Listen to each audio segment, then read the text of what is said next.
I am Cassandra Miller, 27 years old, and I never thought I would be the one to bring my family to their knees. The dinner started like any other Sunday gathering, except everything felt wrong.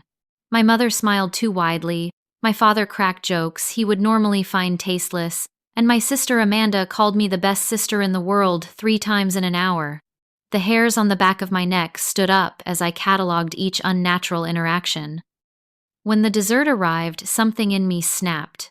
I laughed a hollow sound that silenced the table and said, "I am done with all of you."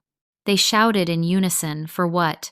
With ice in my veins, I replied, "I know what you are plotting against me." Their faces turned pale as sheets. Before I continue this story, drop a comment letting me know where you are watching from, and if you have ever caught someone in a scheme against you, hit that like button and subscribe to hear how I uncovered my family's dark plan.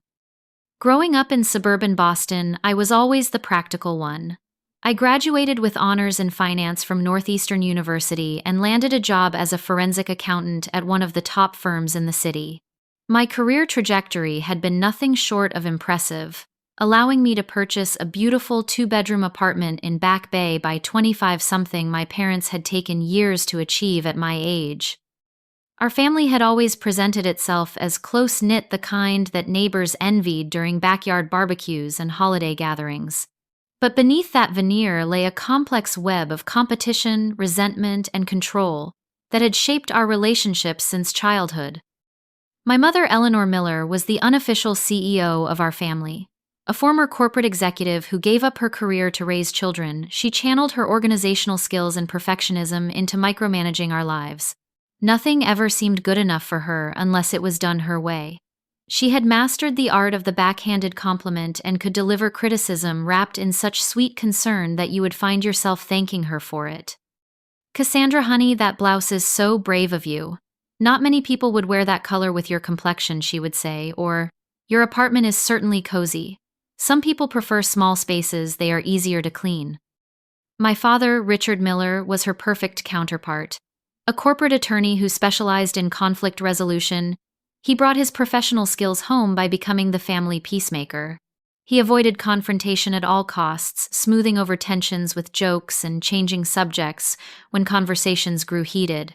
While this kept the peace on the surface, it enabled my mother's controlling behavior and taught us to suppress our true feelings. "Your mother means well," he would whisper after particularly cutting remarks. "Just let it go, Cass. You know how she gets when she is challenged." Then there was my sister Amanda, 2 years younger than me, but always positioned as the crown jewel of the family. Where I was analytical and reserved, Amanda was charismatic and social. She majored in communications, worked in public relations, and had a knack for taking credit for my achievements while minimizing her own shortcomings. "Did you know Cassandra got that scholarship because I introduced her to my professor friend?" She once told relatives at Thanksgiving, completely fabricating the connection that had nothing to do with my academic scholarship. The family dynamic had grown increasingly strained over the past year as my career took off. I received a substantial promotion, making me one of the youngest senior forensic accountants at my firm. The partners had even mentioned potential for partnership track in a few years, something almost unheard of for someone my age. My growing financial independence and professional success created a subtle power shift that my mother in particular seemed to resent. My parents had always expected to be the ones to help me, not the other way around. When I offered to help them refinance their mortgage to a better rate using my banking connections, my mother refused outright. "We have managed our finances for decades without your help, Cassandra," she had said, a tight smile on her face. "Perhaps focus on your own future. You know how quickly things can change in this economy." The gaslighting and emotional manipulation had been present throughout my childhood, but I had only recently begun to recognize the patterns. Comments about my appearance, subtle digs at my social life, or lack thereof, constant comparisons to Amanda or cousins who had settled down properly with husbands and children instead of focusing on careers. The recent strange behavior had started about 3 months ago. I would call home and hear hushed voices in the background that would suddenly stop. Text conversations would abruptly end when I asked about certain topics. Twice, I had walked into rooms at my parents' house to find them hunched over papers that were quickly shuffled away. My sister had become unusually interested in my work schedule, asking repeatedly when I would be traveling for audits or working late. She had never shown interest in my career before, typically glazing over whenever I mentioned anything finance related. "Do you have to go into the office this weekend?" she would ask. Or, "How flexible is your vacation time? Can you just take days off whenever you want?" Then came the invitation to a special family dinner last Sunday. My mother had called, insisting that everyone needed to be there, that they had something important to discuss. Her voice had that forced cheerfulness that always spelled trouble.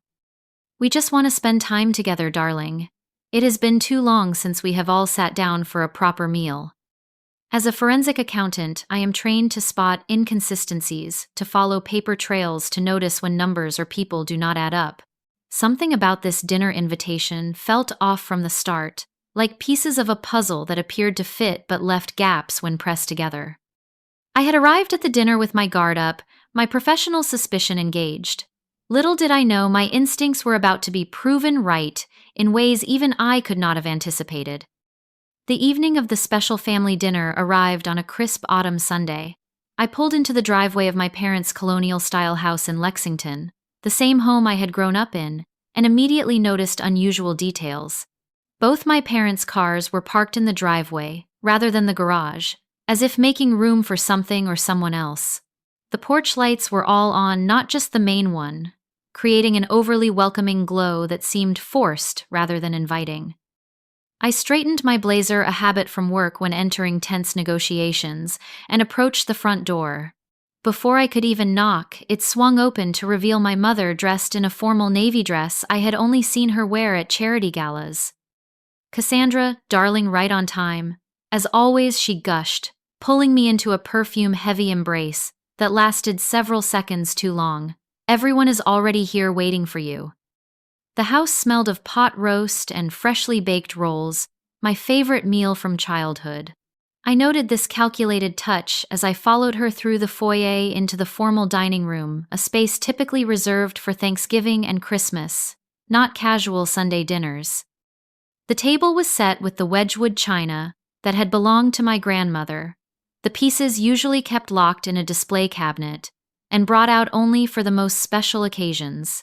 Crystal wine glasses gleamed under the chandelier, which had been dimmed to create an intimate atmosphere. My father stood when I entered, another unusual formality, wearing a button-down shirt and sports jacket rather than his typical weekend sweater. "There she is, our financial wizard," he announced with exaggerated pride, coming around to pull out my chair. "We were just saying how lucky we are to have such a brilliant daughter, were we not, Amanda?"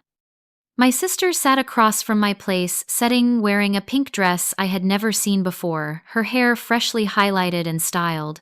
She looked up with a smile that did not quite reach her eyes.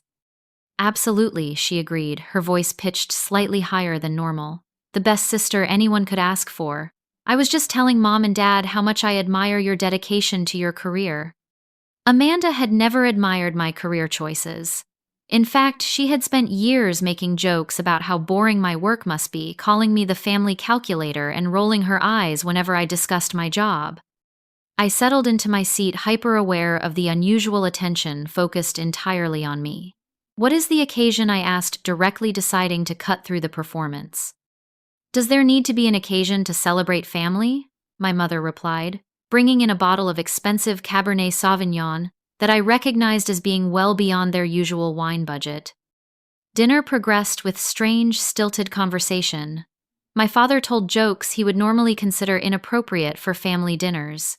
My mother served portions and then insisted I take seconds before anyone else had finished firsts. Amanda kept asking questions about my apartment, my schedule, and my future plans. "Have you thought about what your next steps might be?" she asked, twirling pasta around her fork without actually eating it. "I mean, career-wise, do you think you will stay at your current firm forever?" "I am happy where I am," I replied carefully. "The partnership track is opening up sooner than expected." "But surely you want more work-life balance." Eventually, my mother interjected quickly. "That apartment of yours, so much space for just one person. Such a waste, really." "It is not a waste if it is what I want," I countered, noticing how my father glanced nervously at my mother. After the main course, Amanda excused herself and returned with a small wrapped package, placing it beside my plate with flourish. "Just a little something to show how much we appreciate you," she said, watching intently as I unwrapped it. Inside was an expensive watch far nicer than anything Amanda could afford on her PR salary.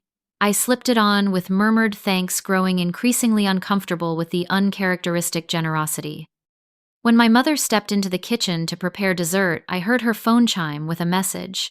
She checked it quickly, angling the screen away when she noticed me watching. My father received a text moments later and exchanged a significant look with her that set alarm bells ringing in my head. "So," my father said, raising his glass in yet another toast, the third of the evening, "to new beginnings and the changes coming our way. Family is everything, and sometimes we need to make difficult decisions for the people we love most." "What changes?" I asked directly. The question seemed to catch him off guard. "Just, life changes. Amanda might be getting a promotion. Your mother is thinking about reopening her consulting business. Life evolves." While helping clear plates before dessert, I overheard a fragment of whispered conversation from the kitchen. "Not yet," my mother was saying. "We need to wait until after we talk to Dr. Harrison tomorrow. He said timing is everything with these situations. But the paperwork needs to be filed by Friday if we want to move forward with the plan," my father replied, his voice barely audible. They fell silent immediately when I entered with the stack of dinner plates. During dessert, a rich chocolate cake that had always been reserved for special celebrations, Amanda kept checking her phone under the table. When I managed to glimpse the screen, I saw she was texting someone named Dr. H about C's situation and next steps after dinner. My mother steered the conversation toward my work hours, asking pointed questions about how I manage stress. "You work such long hours, darling. Does the firm offer any support for mental wellness? These high-pressure jobs can take such a toll." "I am fine," I said firmly. "My mental wellness is excellent. Thank you for your concern." "Well, you never know when these things can creep up on you," she persisted. "Your cousin Beth, you remember she had that breakdown in college. No one saw it coming either." As they served coffee, my father made an odd comment that crystallized all my suspicions into a single horrifying realization. "Your mother and I have been thinking, Cassandra, that apartment of yours represents such a significant financial commitment. If you ever felt like you needed a change, needed to step back from the pressures for a while, you could always come home. Your old room is still there. We could help you manage the sale, or even just rent it out while you regroup." The pieces suddenly locked into place. The unusual attention, the gifts, the questions about my schedule and mental health, the secretive texts, the comments about my apartment, the mention of paperwork and doctors. They thought I was having some kind of breakdown. Or worse, they were planning to convince others I was having one. My apartment, my finances, my independence were all at risk. Something inside me snapped. The careful, analytical professional gave way to raw, wounded anger. I set down my coffee cup with deliberate calm. "This has been lovely," I said, my voice steady despite the rage building inside me. "But I think I am done with all of you." The silence that followed my declaration was deafening. 3 pairs of eyes stared at me in shock, dessert forks suspended midair as if frozen in time. "What do you mean, done with us?" my father finally asked, his practiced conflict resolution voice sliding into place. For what my mother and sister demanded in near unison, exchanging quick glances that only confirmed my suspicions. I folded my napkin carefully and placed it beside my half-eaten chocolate cake. "I know what you are plotting against me." The color drained from their faces so rapidly it would have been comical in any other situation. My mother recovered first, her socialite training kicking in as she forced a laugh. "Plotting, Cassandra? What on earth are you talking about? We are just having a nice family dinner." "No," I said, my voice gaining strength with each word.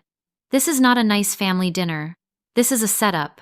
The fancy china, the expensive wine, the watch, the excessive compliments, the strange questions about my mental health and finances. You are planning something."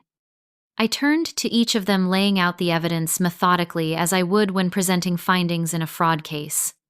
Dad, you never wear a sports jacket on Sundays. Mom, you have checked your phone 12 times and angled it away from me each time. Amanda, you have never once shown interest in my career until tonight when you suddenly want to know my exact schedule. You mentioned Dr. Harrison in the kitchen, and Amanda has been texting someone listed as Dr. Acha about my situation. My father set down his wine glass, his hand trembling slightly. Sweetheart, I think you are reading too much into things. Am I? I challenged. Then why did you suggest I sell my apartment and move back home to regroup? Why the conversation about Cousin Beth's mental breakdown? Why the paperwork that needs to be filed by Friday? My mother's face hardened, her social mask slipping to reveal the steel beneath. If you must know, we are concerned about you. Living alone, working those insane hours, no social life to speak of. It is not healthy, Cassandra. So your solution is to what? Have me declared incompetent, take control of my finances, force me into some kind of treatment, all while helping yourselves to my assets. My voice remained steady, even as my hands began to shake with suppressed fury. How dare you, my mother, hissed genuine anger, breaking through her composed exterior. After everything we have done for you, how dare you accuse us of such things? My sister's approach was different. Tears welled in her eyes, the wounded innocence act she had perfected since childhood. We love you, Cass. We just want what is best for you. You have been so different lately, so paranoid and distant. Gaslighting will not work this time, I said, standing up. I know what I heard, what I saw, and I know what you are planning. My father remained silent, his gaze fixed on the tablecloth. His refusal to make eye contact told me everything I needed to know. This dinner is over, I announced, collecting my purse, and until you are ready to be honest about your intentions, so is our relationship. I walked out despite their protests, my mother's voice rising to that particular pitch that had always commanded obedience in our household. But I was no longer the compliant daughter they could manipulate. The drive back to my apartment was a blur of streetlights and racing thoughts. Had I overreacted? Was I seeing conspiracy where there was only genuine concern? No, the evidence was too clear, too consistent with the patterns of control I had experienced throughout my life. By the time I reached my building, my phone was lighting up with texts and calls. Please come back, you misunderstood, from my father. We need to talk about this like adults from my mother. I am worried about you. This is exactly what we mean from Amanda. I silenced my phone and poured myself a generous glass of bourbon, something I rarely indulged in. My hands were still shaking, adrenaline coursing through my system as the full implications of the evening settled over me. If my family was indeed planning some kind of intervention or legal action regarding my mental competence, I needed to protect myself. As a forensic accountant, I knew exactly how vulnerable assets could be when questions of mental capacity arose. Sleep eluded me that night. I lay awake replaying conversations from the past few months, searching for clues I might have missed. The strange phone calls that stopped when I entered rooms, the whispered conversations. My mother asking for a spare key to my apartment just in case of emergencies last month. Amanda's sudden interest in my work schedule and vacation time. By morning, my initial certainty had begun to waver under the weight of second-guessing and familial conditioning. Had I truly uncovered a plot, or was I experiencing the very paranoia they were concerned about? A text from my college friend Diane, who had attended law school and now specialized in family law, helped anchor me back in reality. Call me ASAP. Your mom reached out to me last week asking weird questions about power of attorney and temporary guardianship for a friend with an adult daughter in crisis. I did not make the connection until your text last night. This is serious, Cass. With that external confirmation, my doubts evaporated. My family was indeed planning something, and I needed to find out exactly what before they could implement it. As I showered and dressed for work, my phone rang again. This time it was Martin Cooper, a family friend and my parents' longtime neighbor. Cassandra, sorry to call so early. Your mother mentioned you left dinner upset last night. I just wanted to check if you are okay. I am fine, Martin. Just a misunderstanding, I replied cautiously. Well, that is good to hear. Listen, while I have you on the phone, I wanted to ask about the renovation plans. Your father mentioned you might be staying with them for a while, and they are converting the home office into a more comfortable bedroom for you. I have a contractor I could recommend if they have not found one yet. Ice formed in my stomach. Renovation plans. When did he mention this? Last week at our poker game. Said it might be a few months, maybe longer, depending on your situation. Anyway, just wanted to offer my guy's services. He did a great job on our bathroom. After thanking him and ending the call, I sat heavily on the edge of my bed. A few months. Maybe longer. They were not planning a short intervention. They were preparing for a long-term arrangement. The question was no longer whether my family was plotting against me. The question was how far they were willing to go and how quickly I needed to act to protect myself. Once the shock of confirmation wore off, my professional instincts took over. If my family wanted to play games with legal and financial manipulation, they had chosen the wrong opponent. As a forensic accountant who specialized in uncovering hidden assets and financial fraud, I had both the skills and resources to investigate exactly what they were planning. I called in sick to work for the first time in 3 years, knowing I needed to focus entirely on understanding the scope of the threat. My boss, understanding my perfect attendance record, did not even question my request for 2 personal days. My first step was to examine the family finances. While I did not have direct access to my parents' accounts, I had helped them with tax preparation last year and still had the login information for their accountant's portal. What I found there sent chills down my spine. 3 large withdrawals had been made from their joint savings account over the past month, totaling just over $40,000. The memo line on each simply read, "Special Project." Additionally, there was a check written to someone named Dr. Harrison Winters for $3,500 labeled as consultation. I searched the name online and found a psychiatrist specializing in severe anxiety disorders, delusions, and family interventions for adults with sudden onset mental health crises. His website featured testimonials from grateful families who had reclaimed their loved ones from the brink of self-destruction. Next, I turned to social media. My sister had always been careless with her privacy settings. A quick browse through her saved items revealed multiple bookmarked real estate listings for apartments significantly cheaper than mine, all saved within the last month. She had also joined a private Facebook group called Supporting Loved Ones Through Mental Health Crisis 4 weeks ago. I recalled giving Amanda my laptop password months ago when she needed to check her email during a visit. On a hunch, I checked my browser history for the days she had been in my apartment. Sure enough, she had searched how to sell someone else's property with power of attorney and temporary conservatorship for mental health reasons while using my computer. The scope of their plan was becoming clearer, and it was more comprehensive than I had initially feared. This was not just about convincing me to seek help. This was about taking legal control of my finances and property. I needed more concrete evidence.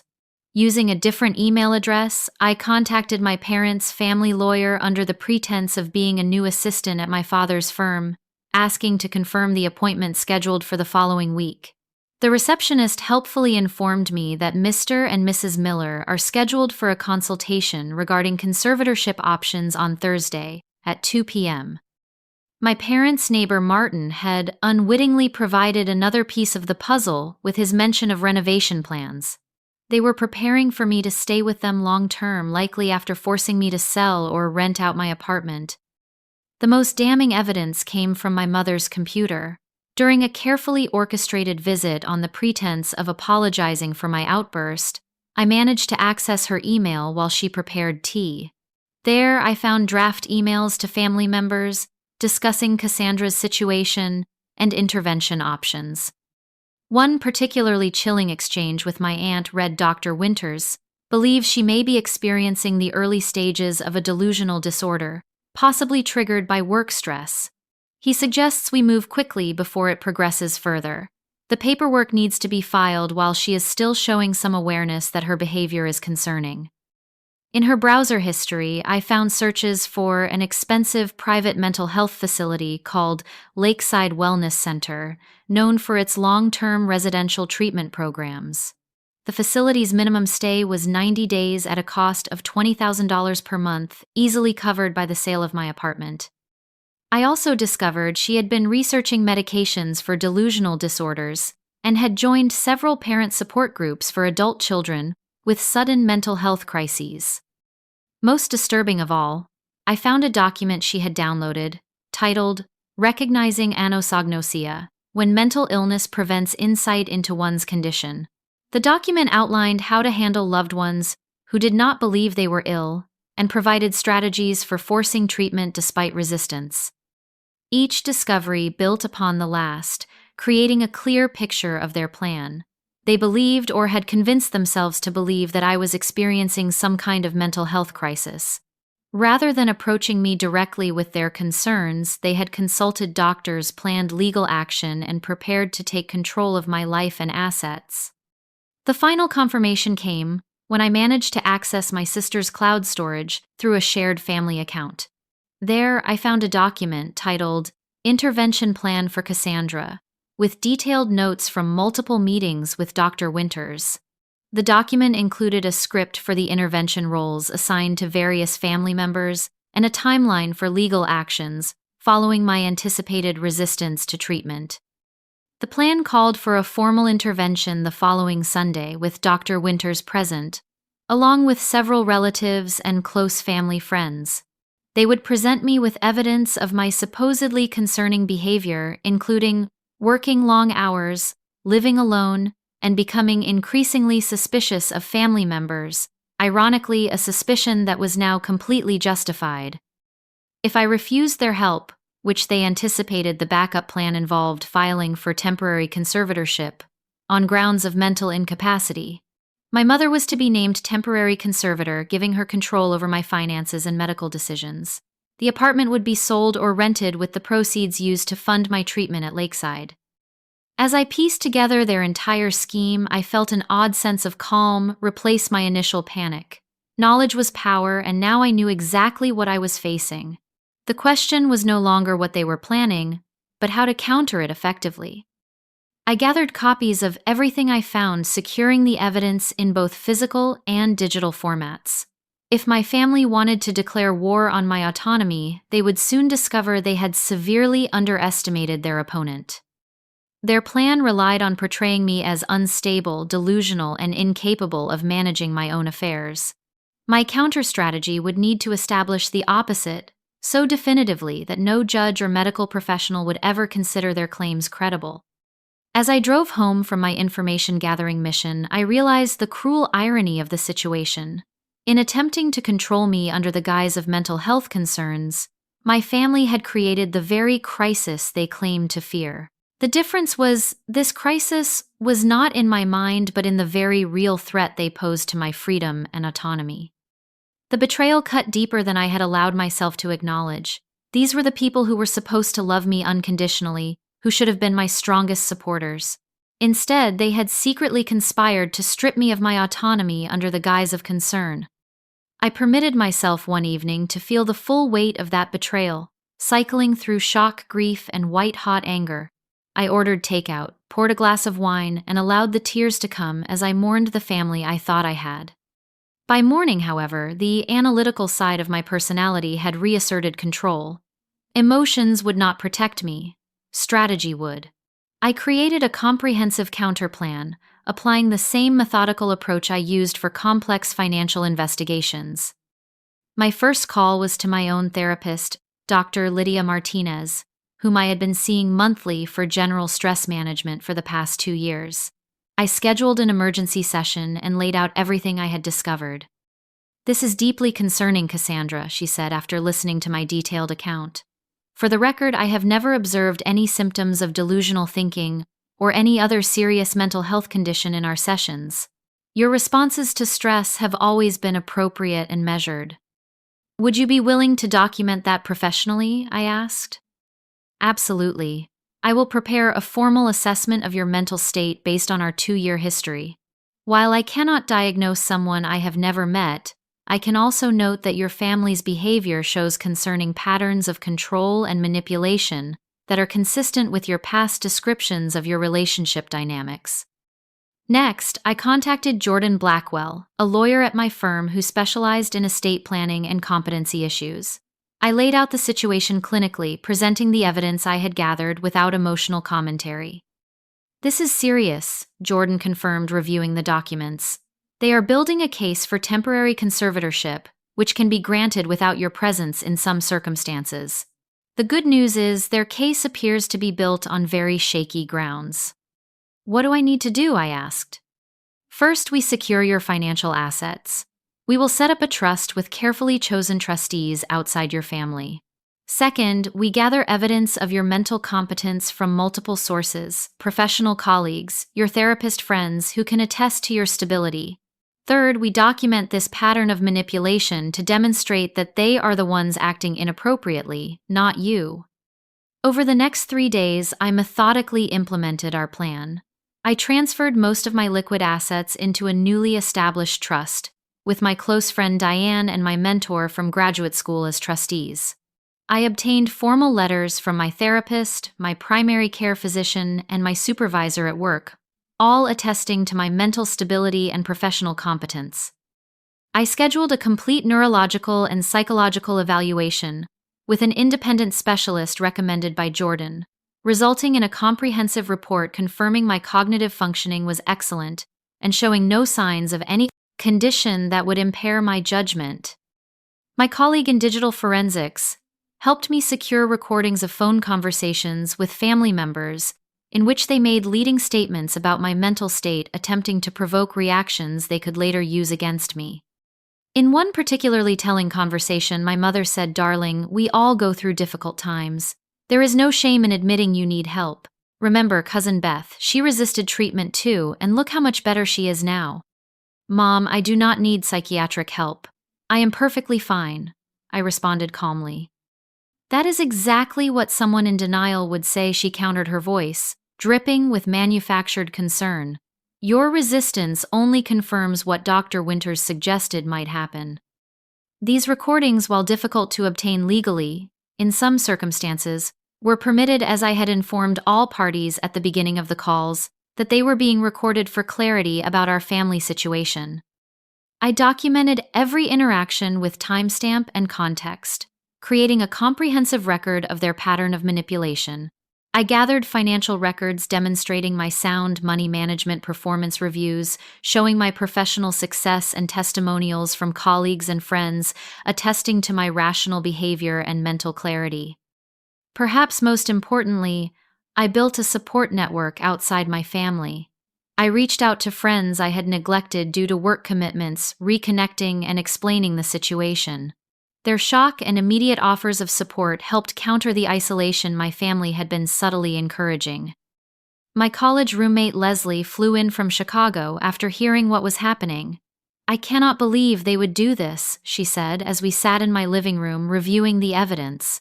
"But knowing your mother, I also completely believe it." "The most effective gaslighting happens in isolation," I explained. "They have been trying to limit my outside perspectives, creating an echo chamber where only their version of reality exists."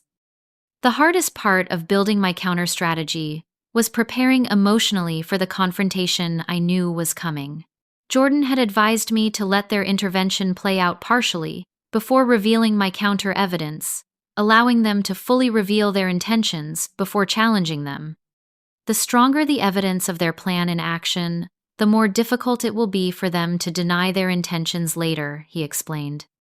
I practiced maintaining emotional control during provocative scenarios, working with Dr. Martinez on techniques to stay calm under pressure. I rehearsed key talking points and prepared responses to likely accusations. "When they claim you are paranoid for suspecting them, what will you say?" Dr. Martinez asked during one practice session. "I will calmly present the evidence I have gathered without emotion or accusation," I replied. "I will say, I understand you may believe you are acting out of concern, but here are the facts about my mental and financial state." As Sunday approached, I fine-tuned the final details of my plan. Jordan would be available by phone if legal intervention became necessary. Leslie would be nearby, ready to provide support and serve as a witness to the proceedings. Dr. Martinez provided a sealed professional assessment that I could present if needed. I selected my outfit carefully, a conservative blue suit that I often wore to court appearances, projecting professionalism and stability. I prepared a folder with key documents, including the evidence of their planning and the counter-evidence of my competence. The night before their planned intervention, I received a text from my mother. "Darling, we are having a small family gathering tomorrow at 2. Nothing formal, just a few relatives and friends who care about you deeply. Please come, it would mean so much to all of us." I replied simply, "I will be there at 2. What they did not know was that I would be arriving not as the victim they expected, but as someone fully prepared to counter their scheme. They had spent weeks planning to take control of my life. I had spent days planning to take back control of our relationship. As I prepared for bed that night, I felt a strange sense of calm. Tomorrow would be difficult, potentially marking a permanent change in my family relationships. Yet there was something liberating about finally confronting the manipulation that had shaped our dynamics for decades. Whatever happened, I would no longer be the compliant daughter accepting their version of reality. I would stand in my truth with evidence to support it and demand the respect and autonomy I deserved. Sunday arrived, with the kind of perfect autumn weather that my mother would have called auspicious, a clear blue sky, gentle breeze, and temperatures warm enough for comfort, but cool enough to justify the cashmere sweater I wore beneath my blazer. I arrived at my parents' house at exactly 2 p.m., noting the extra cars parked along the street. I recognized my Aunt Susan's sedan, my father's colleague Robert's SUV, and an unfamiliar luxury car that I guessed belonged to Dr. Winters. They had assembled their intervention team exactly as outlined in the document I had discovered. Taking a deep breath, I retrieved my leather portfolio containing all my evidence and approached the front door. Before I could knock it, swung open to reveal my father, his expression a careful mask of casual welcome that did not quite hide the tension around his eyes. "Cassandra, right on time," he said, ushering me inside. "Everyone is in the living room." The scene that greeted me was exactly as I had anticipated from their planning document. The furniture had been rearranged in a loose circle, creating what they probably thought was a non-threatening atmosphere, but actually resembled nothing so much as a tribunal. My mother sat in her favorite armchair wearing a concerned expression that she had clearly practiced. Amanda perched nervously on the sofa beside Aunt Susan and Uncle Frank. 2 family friends, the Johnsons, sat stiffly by the window. In a chair slightly removed from the others, sat a distinguished-looking man in his 60s, with silver hair and wire-rimmed glasses, a leather notebook open on his lap. Dr. Harrison Winters. I presumed ready to provide his professional assessment of a patient he had never actually met. "Cassandra, thank you for coming," my mother began, her voice warm but practiced. "We have asked a few people who care about you to join us today because we need to talk about something important." I took the empty seat they had left for me in the center of the arrangement, directly across from Dr. Winters. I placed my portfolio on my lap, but did not open it yet. "Before we begin," I said calmly, "I would like to know exactly why everyone is here." My mother exchanged a glance with Dr. Winters, who gave a small nod of encouragement. This was clearly a deviation from their script, but one they had prepared for. "Darling, we are all here because we love you and are deeply concerned about you," she said, her voice taking on the syrupy quality she used when trying to manage difficult situations. "Over the past few months, we have noticed some concerning changes in your behavior." "What kind of changes?" I asked, maintaining eye contact. My father leaned forward, hands clasped between his knees. "You have been working excessive hours, isolating yourself from family and friends. You seem suspicious of normal interactions, as we saw at dinner last week." Aunt Susan nodded vigorously. "We are worried about the stress you are under, dear. It can affect anyone, even someone as strong as you." "And who is this?" I asked, gesturing toward Dr. Winters, though I knew exactly who he was. "This is Dr. Harrison Winters," my mother said. "He is a specialist in stress-related conditions. He has been kind enough to join us today to help facilitate our conversation." Dr. Winters offered a practiced smile. "I am here simply as a resource, Miss Miller. Your family has shared some concerns, and I thought I might be able to offer some perspective. Perspective on a patient you have never met or evaluated, I asked mildly. His smile faltered slightly. I am not here as your doctor, merely as a family consultant. I see, I said. And what exactly is the purpose of this consultation? My mother took a deep breath, clearly reaching the crux of their prepared intervention. Cassandra, we believe you may be experiencing the early stages of a stress-induced delusional disorder. We want you to consider taking some time away from work, perhaps staying here with us while pursuing treatment with Dr. Winters. And my apartment, I asked. My father jumped in relief, evident in his voice as they reached familiar territory from their script. We think it might be best to rent it out temporarily. The income could help cover treatment costs, and you would not need to worry about maintaining it while you focus on getting better. I see, I said again, letting silence fill the room for a moment. And if I decline this suggestion? The tension in the room ratcheted up noticeably. This was the contingency they had planned for but hoped to avoid. We hope it will not come to more formal measures, my mother said carefully, but we are prepared to do whatever is necessary to ensure you get the help you need, including seeking temporary conservatorship on grounds of mental incapacity. I finished for her. The shocked silence that followed confirmed they had not expected me to know this detail. Dr. Winters closed his notebook, suddenly more alert. How did you? Amanda began before catching herself. Let me make sure I understand the situation correctly, I said, opening my portfolio at last. You believe I am experiencing delusions based on no professional diagnosis, primarily because I accused you of plotting against me. You have consulted with Dr. Winters, who has never met me about my supposed condition. You have researched private mental health facilities, specifically Lakeside Wellness Center with its 90-day minimum stay. You have withdrawn $40,000 from your savings account for this special project. You have scheduled an appointment with your family lawyer to discuss conservatorship options. And you have begun renovating the home office for my extended stay here while planning to sell or rent my apartment to pay for my treatment. The color drained from my mother's face. My father stared at his hands. Amanda looked as though she might be sick. These are exactly the kinds of paranoid delusions we are concerned about, Dr. Winters interjected smoothly, though I noted he appeared less certain than before. Are they delusions, Dr. Winters? I asked, removing a stack of documents from my portfolio. Because I have copies of the intervention plan my sister stored in the cloud. I have recordings of phone conversations where my family discusses having me declared incompetent. I have screenshots of browser histories showing searches for how to sell property with power of attorney. I have an email from my mother to Aunt Susan discussing filing paperwork while I am still showing some awareness. I placed each piece of evidence on the coffee table as I mentioned it. The room had gone completely silent. I also have these, I continued, revealing another set of documents. A complete neuropsychological evaluation performed 3 days ago by Dr. Elizabeth Chen, confirming I have no cognitive impairments or signs of any mental health condition that would affect my judgment.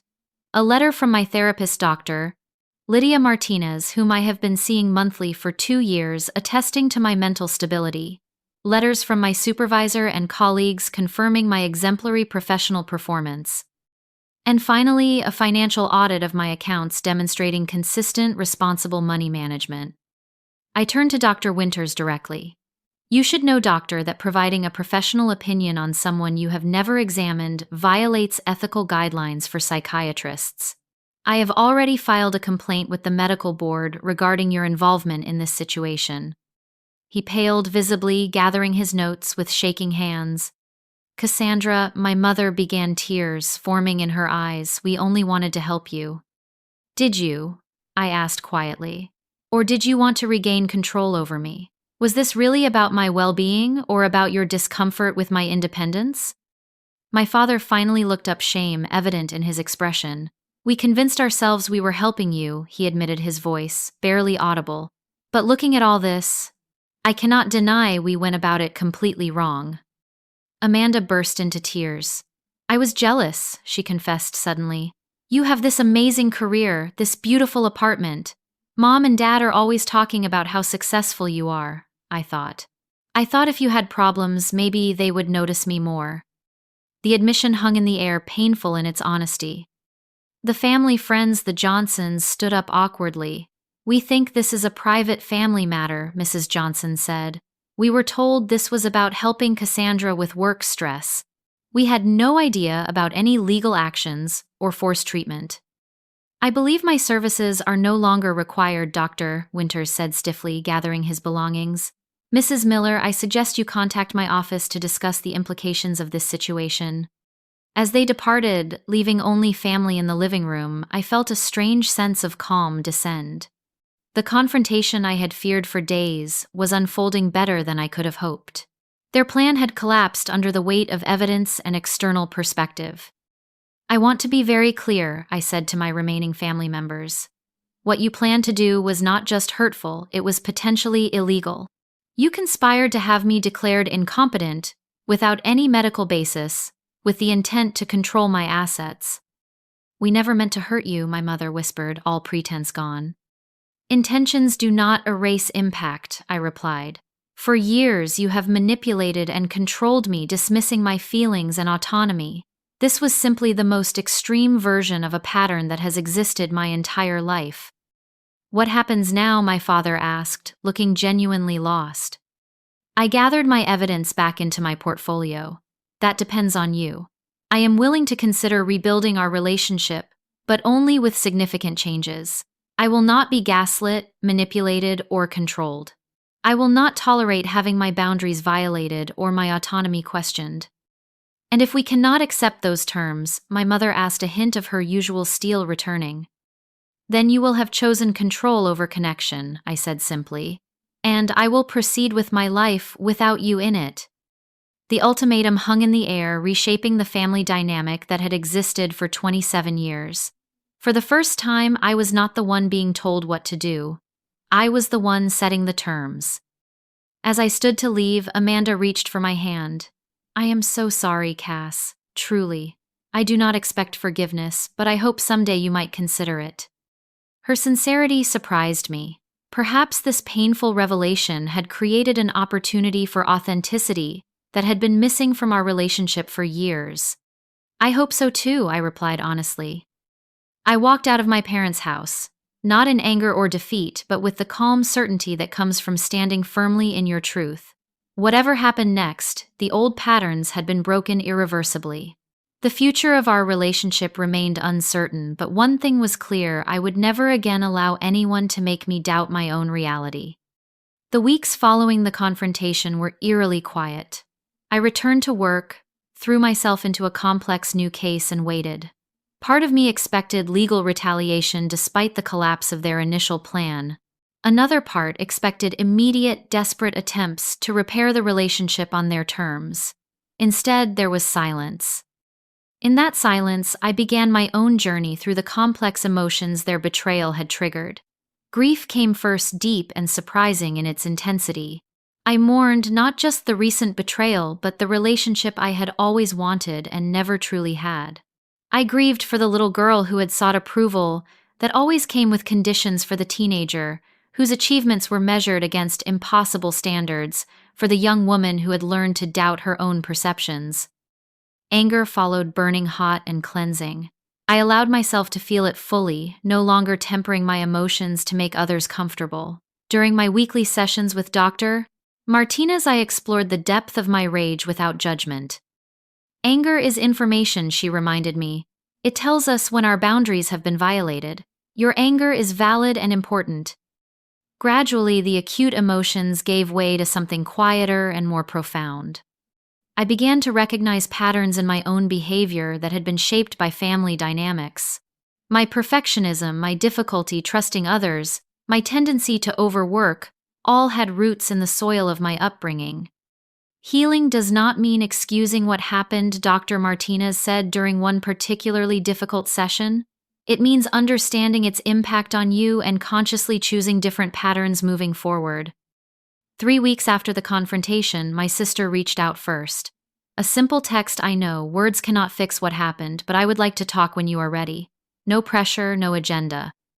We met at a neutral coffee shop halfway between our apartments. The conversation was awkward, painful, but surprisingly honest. I have always been jealous of you, Amanda, admitted, cradling her latte. You are so smart, so capable. Everything seems to come easily to you. Nothing comes easily, I replied. I just learned early that showing struggle meant giving Mom ammunition. Her eyes widened with recognition. I never thought of it that way. I always performed my struggles publicly, used them to get attention. Different survival strategies in the same dysfunctional system, I observed. We talked for 3 hours, peeling back layers of competition and resentment to find the genuine connection beneath. For perhaps the first time we spoke as adults, neither of us playing the roles assigned to us in childhood. I am seeing a therapist now, she told me as we prepared to leave. I want to understand why I was willing to hurt you to please Mom. That is not who I want to be. My father reached out next, asking to meet for lunch. He looked older than I remembered, shoulders slightly stooped under the weight of shame. I have always been the peacekeeper, he said after we ordered. I thought that made me the good guy, the reasonable one. I never realized that by avoiding conflict, I was enabling behavior that hurt you.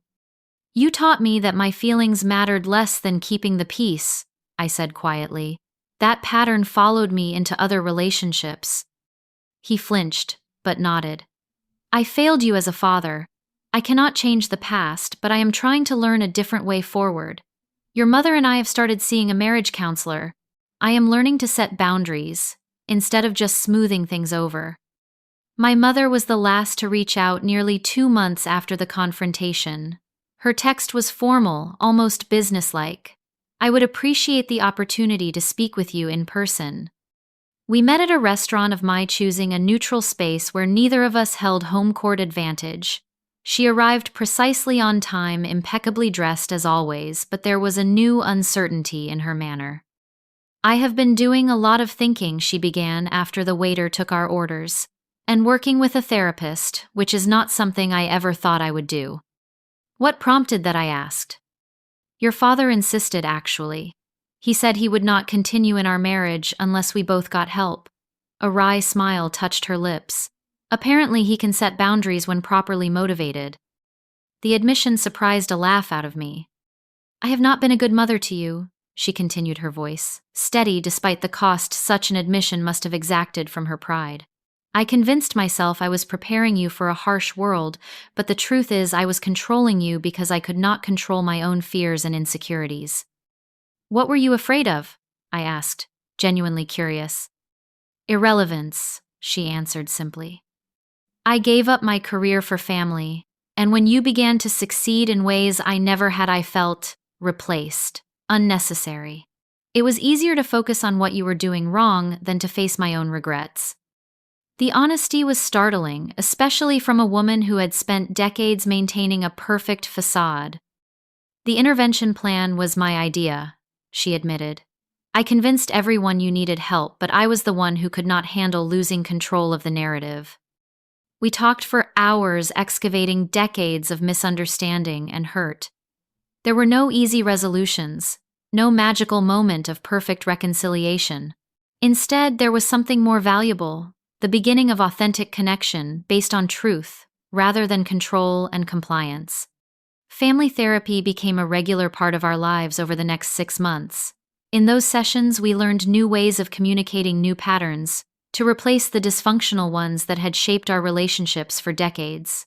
The process was messy, often painful, sometimes punctuated by setbacks and old habits reasserting themselves. Family patterns are deeply ingrained. Our therapist reminded us during one particularly difficult session.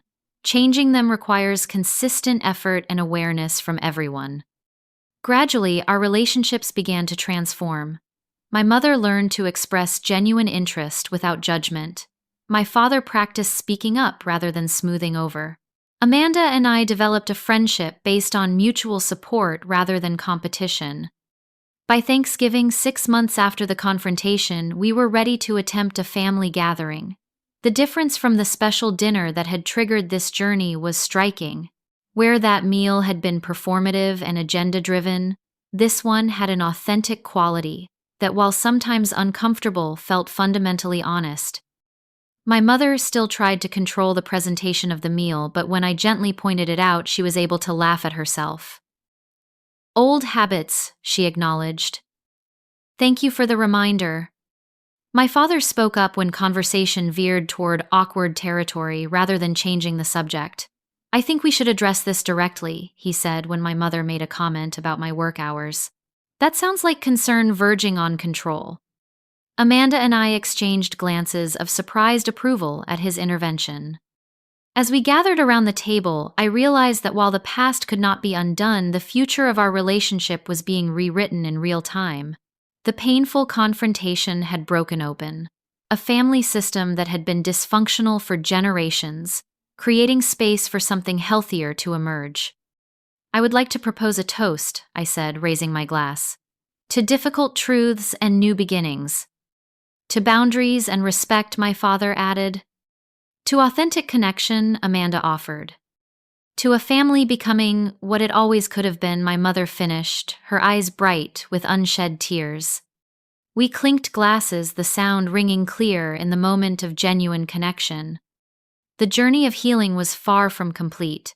There would be missteps and old patterns resurfacing. Trust once broken could only be rebuilt slowly through consistent action rather than words. But for perhaps the first time, we were relating to each other as authentic individuals rather than playing assigned roles in a family drama. The greatest lesson I took from this painful chapter was not about family specifically, but about the courage to stand in your truth, even when others try to rewrite your reality. Recognizing manipulation, whether from family or anyone else, requires trusting your own perceptions even when others attempt to undermine them. Building a life of autonomy means establishing clear boundaries and having the courage to enforce them even with those you love most. True connection can only exist between people who respect each other's right to self-determination. Have you ever had to confront someone who was trying to manipulate your reality? How did you handle it? Share your experience in the comments below. If this story resonated with you, please like and subscribe to hear more journeys of standing up for yourself and finding authentic connection. And if you know someone who might be struggling with similar family dynamics, share this video as a reminder that they are not alone. Thank you for listening to my story, and remember, the most important reality to trust is your own.